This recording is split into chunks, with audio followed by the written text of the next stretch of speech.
پاکستان میں cousin marriages کی تعداد 70% کے قریب ہے، جس کی وجہ سے مختلف جینیٹک بیماریوں کا گراف بڑھ رہا ہے۔ ہمارے ہاں اگر کوئی اس آگاہی فراہم کرنا چاہتا ہے اس متعلق تو اس پر لان تان شروع کر دی جاتی ہے۔ سائیکالوجی کی بات کرتے ہیں تو اس کے مطابق اگر کسی بھی فضول ترین بات کو روایت کا نام دے کر آپ 100 سال تک اس پر محنت کرنے لگیں تو لوگ اس پر سوال کرنا چھوڑ دیتے ہیں، اس بات کو سچ یا حقیقت مان لیتے ہیں۔ تو بالکل اسی طرح روایات پاکستان میں صدیوں سے موجود ہیں، جس میں کزن میرج بھی ایک چیز کو روایت سمجھا جاتا ہے، اور اب اس معاملے پر لوگ بھرپور طریقے سے جو ہے وہ امپلیمنٹیشن کرتے نظر آ رہے ہیں۔ دنیا میں بہت ساری روایات ایسی ہیں جو کہ بوسیدہ ہو چکی ہیں، لیکن یہ پاکستان ہے تو پاکستان میں سب کچھ الٹا چلتا ہے۔ یہاں روایات کا نام استعمال کر کے مختلف چیزوں پر خوش ہوتے ہیں لوگ اور اس کو بڑے اچھے طریقے سے سیلیبریٹ کرتے ہیں۔ ساری زندگی لڑکی اپنے بڑے بھائی کو کزن کہتی ہے اور پھر ایک دم سے بھائی کا ٹھپا اتار کر خامد کا لگا دیا جاتا ہے۔ ایک اندازے کے مطابق پاکستان میں 60 سے 70% لوگ کزن میرجز کر چکے ہیں، جہاں دوسرے ممالک کزن میرجز پر پابندی عائد کر رہے ہیں، بلکہ اگر بات امریکہ کی کریں تو 35 ریاستوں نے کزن میرجز پر پابندی عائد کر رکھی ہے۔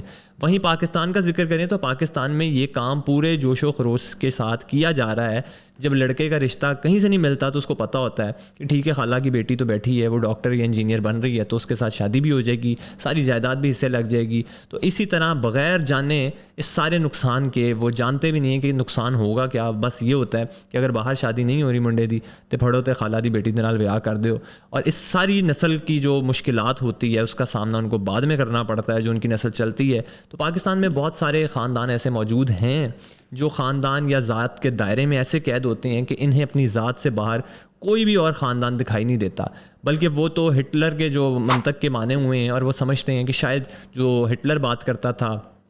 سوشل ڈارونزم کی، اور وہ سمجھتے ہیں کہ شاید یہی بہتر ہے۔ مطلب ہٹلر یہ سمجھتا تھا کہ ہماری نسل اور ہمارا خون سب سے بہتر ہے، ہم ہی سب سے زیادہ سپیریئر ہیں۔ تو پاکستان میں بھی یہی حال ہے، جس کا اثر یہ ہوتا ہے کہ جو فرسٹ کزن ہوتے ہیں ان کے جینز کی مماثلت جو ہے وہ تقریباً 12.5 ہوتی ہے، مطلب کہ 12.5% ہوتی ہے۔ اور اگر اس 12.5% میں کوئی بھی ایسا جینز آ جائے جس میں کسی قسم کی کوئی بیماری ہو تو وہ کزن میرج کر کے اپنے آنے والی نسل جو ہے وہ ساری بیماری میں منتقل ہوتی ہے، اور اس کے جو مواقع ہیں بہت زیادہ ہیں، جس کی وجہ سے پاکستان میں بچے 1 سال ہونے کے بعد پیدا ہوتے ہیں اور اس کے بعد مر جاتے ہیں، اور پاکستان دنیا کے بدترین ممالک میں شامل ہے۔ اور کئی سال تک تو پاکستان دوسرے اور تیسرے نمبر پر آتا رہا ہے، جب ہم بار بار اپنے ہی خاندان کو چھوڑ کر کسی دوسرے خاندان یا دوسری ذات میں شادی کرنے سے کتراتے ہیں اور یہ سمجھتے ہیں کہ ہماری ذات اور ہمارا خون سب سے اعلیٰ ہے، سب سے سپیریئر ہے۔ تو پھر یہ ایک سائیکل بن جاتا ہے، اور اس ساری سائیکل میں جو پیدا ہونے والی نسل ہے اس کا بیڑا غرق ہو جاتا ہے۔ وہ مختلف قسم کی بیماریاں جو ہیں ان کو لگ جاتی ہیں۔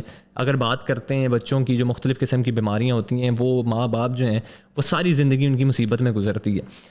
اور پھر وہ لے کے اپنے بچوں کو مختلف قسم کے اسپتال میں پھرتے ہیں۔ جس ہسپتال میں جاتے ہیں وہاں پر ڈاکٹر ان کو بتاتا ہے کہ اس بچے کا جو علاج ہے وہ ممکن نہیں ہے۔ تو یہ ماں باپ کے لیے ایک بہت بڑا عذاب ہے، اور ماں باپ اس کو سمجھتے نہیں ہیں۔ اس کے علاوہ اگر بات کریں، ہر سال ان گنت بچے پیدا ہوتے ہیں جن میں کوئی نہ کوئی جو پیدائشی بیماری ہے وہ موجود ہوتی ہے۔ اسی طرح ہم نہ صرف اپنی زندگی بلکہ آنے والی نسل کو بھی خطرے سے دوچار کر رہے ہیں، لیکن ان کا ایک ہی جواب ہوتا ہے، اور وہ یہ ہوتا ہے کہ ہمارے تو چاچو کا بیٹا، ہمارے ماموں کی بیٹی بھی کزن میرج کی پیداوار ہیں، اگر ان کو کوئی بیماری نہیں ہے تو پھر ہمیں کیسے لگے گی۔ اب اس کا مطلب یہ ہوا کہ ایک شخص یہاں سے جو ہے سفاری زو جائے، وہاں جا کے شیر کے منہ میں جو ہے نا وہ ہاتھ ڈال دے، اور اگر شیر نے اس کو نہیں کاٹا تو واپس آ کے پورے خاندان میں شور ڈال دے کہ دیکھیں جی مجھے تو شیر نے کچھ نہیں کہا، اور پھر اس کے بعد جو ہے